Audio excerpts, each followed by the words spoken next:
I, female 36, divorced my ex-husband 6 years ago. We have a teen son together, Jamie. I married my current husband and have a tween stepson named Nick.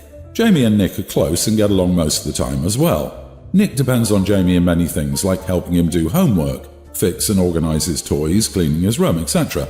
Things have been going great till Jamie started seeing this girl who kept claiming that my husband and I are parentifying him by having him do things for Nick and seemed to be filling his head with nonsense about us taking from Jamie his time and not letting him live like other kids his age. My husband had a stern talk to her which caused Jamie to fight with him. Things have been bad since then. I recently found out that I'm pregnant. We wanted to wait till all my family was together to make the announcement. We did it this past Sunday and everyone was happy and excited for us except for Jamie, who remained quiet for a few minutes, then loudly asked, "So am I expected to take care of this one as well?" My husband and I were shocked. We didn't know what to do. My husband stormed out and I started arguing with Jamie, asking him why he said that. He said that because it was the truth. He feels as if he has some type of responsibility towards Nick because of what he has to do for him and feels that he'll do the same for his half-sibling. I told him this is his girlfriend spouting nonsense and brainwashing him because we expect nothing of him, and he was wrong to say that we do. So I had to punish him for ruining the announcement, making a scene, and upsetting my husband. He thought that it wasn't fair he had to get punished for stating an opinion. He blamed my husband for filling my head too, but he's innocent in this, except he knew that that girl was rude and intrusive. It's been a few days and Jamie has gone entirely silent about the whole thing. Am I the idiot? You are the idiot, the girlfriend was right. Raising Nick is not Jamie's responsibility, and neither is he a free nanny for you to keep avoiding your duties as parents. How stupid it was not to tell Jamie and Nick about the pregnancy in private. Their daily lives will be greatly affected, and you don't respect either of their feelings enough to tell them in private. You spring it on them in front of everyone, and then you're shocked this doesn't go smoothly? Awful. And she punishes him for causing a scene and the all-important upsetting the husband. Was there any concern that the son was clearly upset with this news? Any in-depth communication? Any heart-to-hearts? Nah. She just had to punish him because the son should just shut up and take it. But that's okay because by the time the oldest son escapes as soon as he can, the 10-year-old should be just about old enough to take care of the infant. Win-win. What do parents think when you punish a kid for a feeling or expressing a feeling? Like, it's a feeling, it's not stealing your car. You can't ground a kid into a better feeling. So dumb. She didn't consider her son. Full stop. That is so heartbreaking. I'm glad his girlfriend has been able to help him define part of what is going on. She's a keeper. You are the idiot, OP.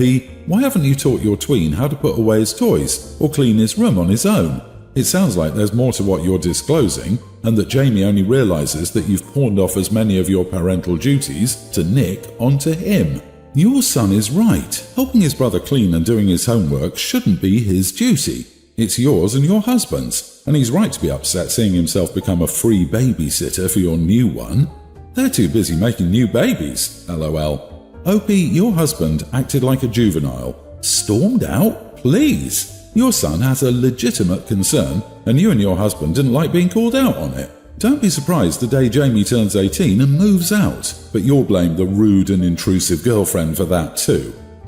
Me, female 30, and my boyfriend 31 have been dating for 6 months. We met through a mutual friend and things went from there. We don't live together, however we spend enough time together but more outside. A week ago, while we were out with friends, my boyfriend asked if I could make a copy of the key to my apartment. Context: I own an apartment while he rents with friends, and I got upset. I was puzzled, so I asked why. He said he might need to stop by alone or with friends when I'm at work or somewhere else. To be honest, I just didn't feel like it was a good idea. So I asked what business he has in my apartment when I'm out, and he took offense to that. After a few seconds of awkward silence, I told him that I don't feel comfortable having anyone at my apartment unless I'm there, and that he gets to have a copy of the key only if he lives there, and that's it. He got quiet the rest of the evening, but after we left he sent a long wall of text basically criticizing what I said to him and talking about how I don't trust him. I said that I just didn't think he should have a copy unless he's living with me, and he took it as in I was pushing him to move in, but as far as I know, he lives with many guys paying rent, so not the best living arrangement, and he constantly complains about that. We argued and he insisted that I had no trust in him and that I embarrassed him in front of his friends by declining to let him have a copy of the key. He then hung up and kept sulking. I tried calling him again, but one of his friends picked up and got involved, saying my boyfriend is rightfully upset with me for not treating him as my partner and showing him the respect he deserves. He said me refusing to give a copy of the key means 1. I don't trust him or his friends, and 2. I think he's a thief or can't be trusted with my belongings. I got overwhelmed and started thinking that I flew off the handle and was unfair to him by refusing flat out and then not explaining my point. Am I the idiot? Not the idiot. Why would he need to stop by, alone or with friends, if you weren't there? That's very sketchy.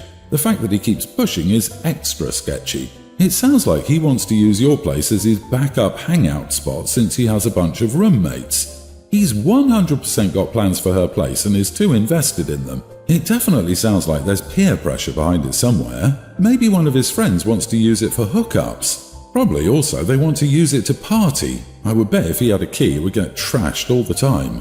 He's gaslighting you, OP, and he's getting his friends to gaslight you too. That's way messed up. When I was 19, I foolishly gave my boyfriend the key. He moved in while I was at work. My apartment became essentially the new party pad, and it took another 6 months before I got the courage to kick him out. He gave me back his only key, yet somehow my stuff kept being moved out or taken while I was out. It was a nightmare until I finally just moved out myself. So not give him a key. If he can't respect your boundaries, you might rethink the entire relationship. OMG, it seems like that was a really good decision to say no, seeing how he reacted. That's your place. The fact that he said he might drop by with friends when you're at work. What? Why would he do that? He doesn't live there. Why do he and his friends need to hang out there? I say drop him. Also, at 30, why are his friends picking up his phone for him to tell you you're awful? Is he a teen? He needs to grow up, and you need a new boyfriend, darling. My 52 female daughter, 28, is expecting her first child with her husband in June. I'm very excited to be a grandmother. My daughter is very excited and can't wait to be a mother. She already has a nursery all picked out, started buying clothes, getting toiletries such as nappies and wipes organised, the works. We have a very close relationship, and she texts me about her first kicks, baby's heartbeat, she has this thing called a Doppler, potential names, etc. I'm thrilled she's so excited and happy because, in all honesty, it was the very opposite of how I felt. The truth is, I hated being pregnant with both my children. Pregnancy honestly scared me. I was anxious all the time, every movement and lack of it made me scared. I hated the feeling of being so heavy and limited in movement, on top of all the normal pregnancy symptoms of fatigue, nausea, swollen ankles, hemorrhoids, sore back, feet, etc. And then don't get me started on the childbirth, which was the next level. Don't get me wrong, I was very excited to become a mum, and I love both my children. They are my absolute world. I just didn't like the process of getting there.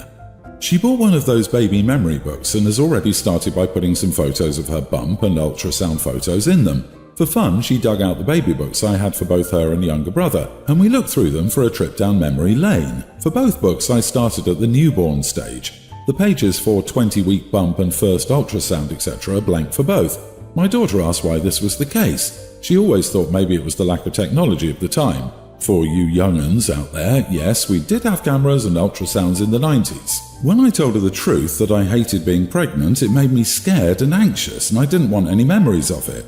Pregnancy and childbirth terrified me, even for her younger brother when I had a bit more of an idea. I also explained why I was so happy to see her so happy, because I didn't want her to feel like I did.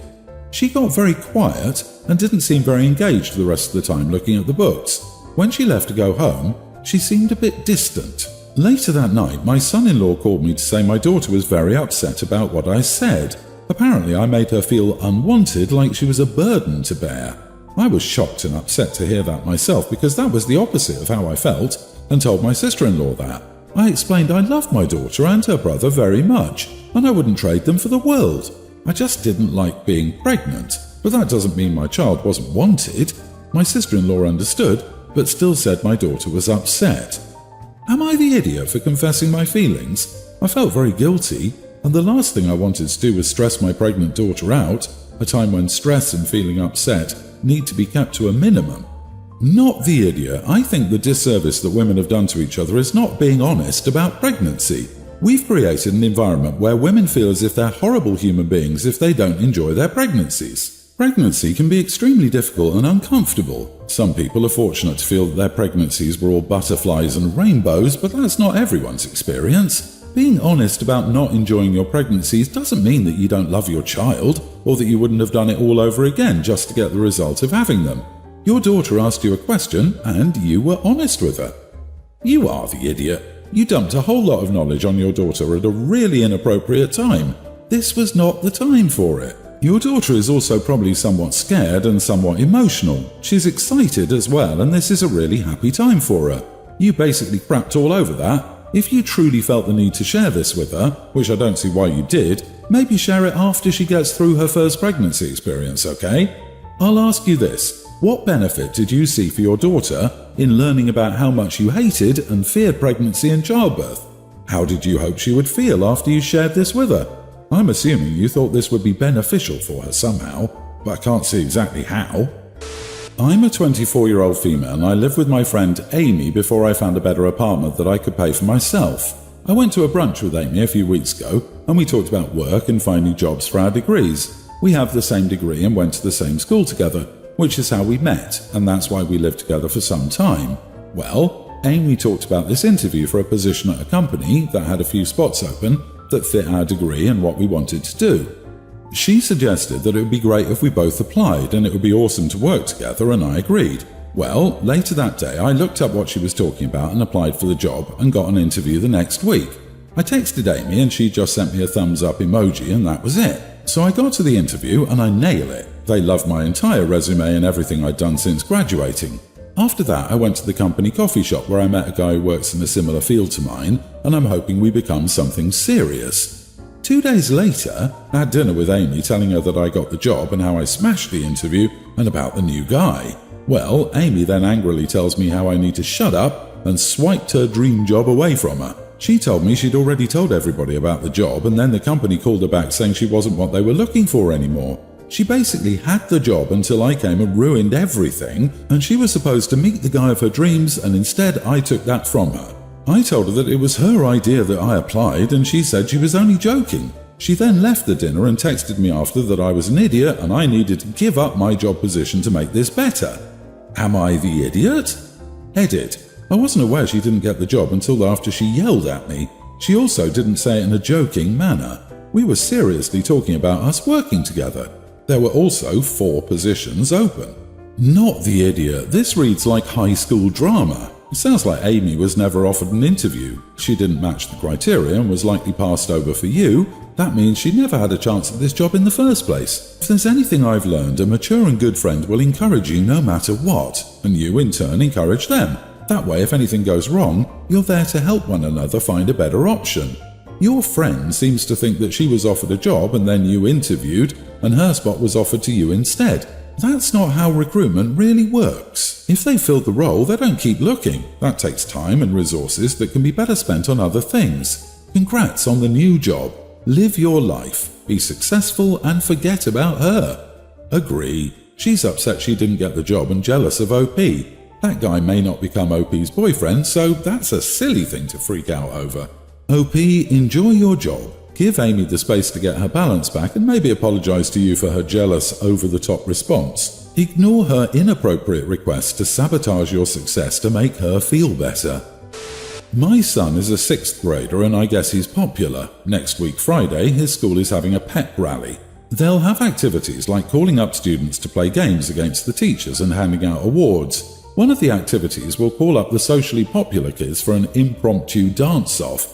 But the twist is that they'll bring out their parents instead and embarrass their kids. I know this because they asked me to do it and I declined. I couldn't think of anything more cringe or humiliating to my son or me than doing a parent dance in front of hundreds of middle school kids while my son is front and center.